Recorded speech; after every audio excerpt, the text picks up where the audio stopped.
Chère Léa, je t'écris pour te dire d'où nous venons.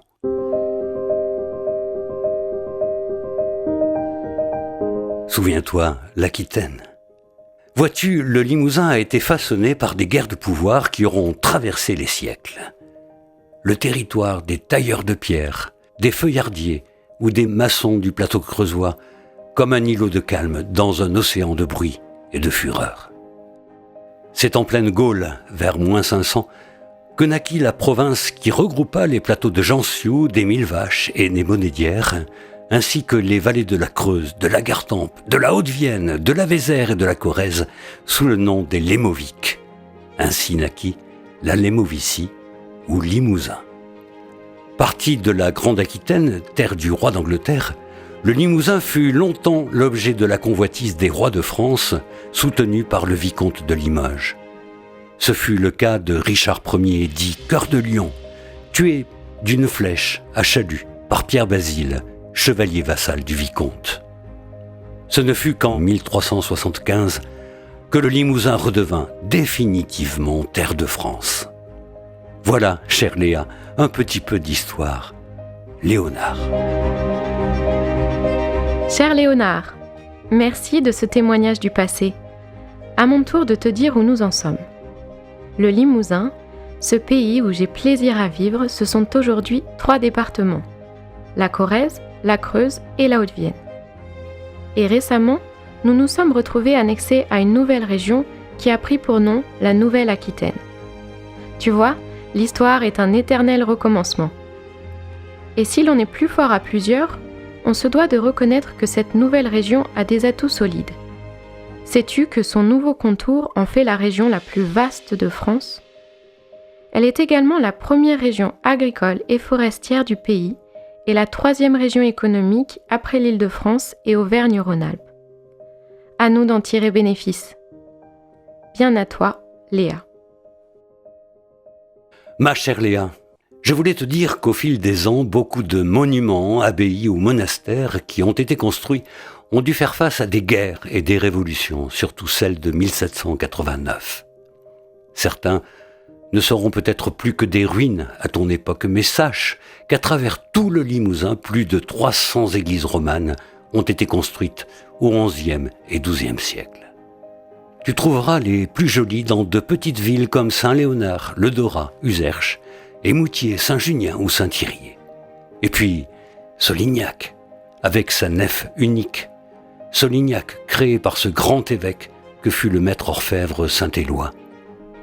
À propos des émaux et des émailleurs limousins, sais-tu que lorsqu'ils substituèrent à l'émail chanlevé l'émail peint sur des plaques de cuivre, ils contribuèrent alors à son formidable essor. Et puis, lors de la Renaissance, le triangle Felletin, Aubusson, Bellegarde-en-Marche devint le centre le plus prestigieux de l'art limousin de la tapisserie. Voilà, ma Léa, pour ce petit peu de notre histoire. À te lire très vite. Léonard. Mon cher Léonard, je vois dans ta lettre l'importance qu'ont eu dans notre économie régionale les émaux et la tapisserie. J'y ajouterai la porcelaine, qui reste aujourd'hui un des porteurs de l'image du Limousin. Porcelaine de Limoges est un label connu et reconnu dans le monde entier. Tu vois, nous sommes devenus la région des arts du feu.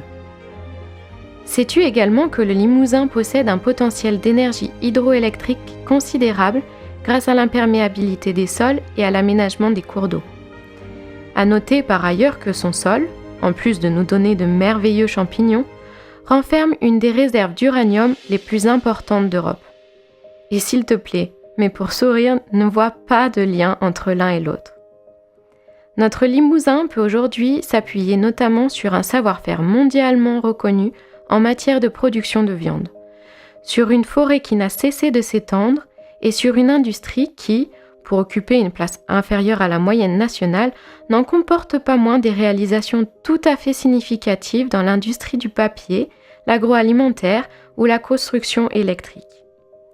Dans ma prochaine lettre, je te parlerai de nos atouts pour le futur, car notre belle région, celle de Saint-Martial, de Ventadour, de Gay-Lussac, de Renoir ou de Giraudoux, transpire une douce qualité de vie. Mais Parle-moi, si tu le veux bien, des enfants de ce beau pays des châtaigniers. Léa. Ma très chère Léa, te parler des hommes et des femmes de notre Limousin. Pour ce faire, il faut avoir à l'esprit que nous étions sur une terre d'agriculture. Petites exploitations agricoles et métairies s'y côtoyaient. La vie était rude, mais elle était scandée par des événements familiaux ou villageois. Et puis, ce fut aussi un pays de troubadours. Plus tard, c'est le monde ouvrier qui aura marqué la région.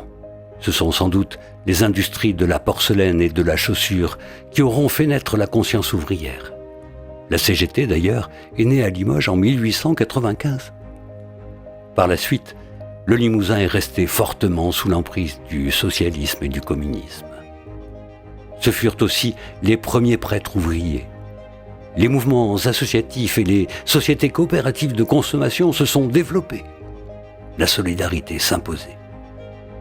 Mais retiens surtout ces femmes et ces hommes de chez nous qui auront marqué l'histoire de leurs empreintes. Limousin, Valadon, Carnot, Dumas, Bastier ou Muret, pour n'en citer que quelques-uns. Je t'embrasse, Léonard.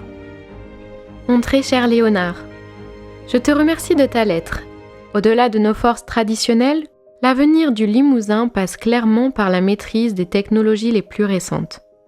Quelques pôles d'excellence ont vu le jour, comme la céramique, l'électronique et l'optique photonique.